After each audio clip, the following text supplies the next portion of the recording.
Farg'ona bozorida 1000 yildan beri sotilayotgan 5 ta mahsulot. Birinchi, atlas va adras. Marg'ilonda 9-asrdan beri to'qiladi. Ikkinchi, Rishton kulolchilik buyumlari. 1000 yillik tarixga ega hunarmandlik sirlari bilan mashhur. Uchinchi, quritilgan mevalar. Ipak yo'li savdosining asosiy oziq-ovqatlaridan biri. To'rtinchi, tandir non.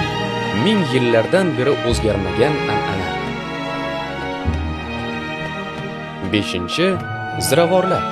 Sharq va g'arbni bog'lagan savdoning yuragi.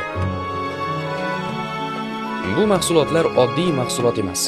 Bu butun boshli tarix. Farg'ona haqida qiziqarli ma'lumotlar va yangiliklardan doimiy xabardor bo'lish uchun Farg'ona bugun sahifamizga obuna bo'ling.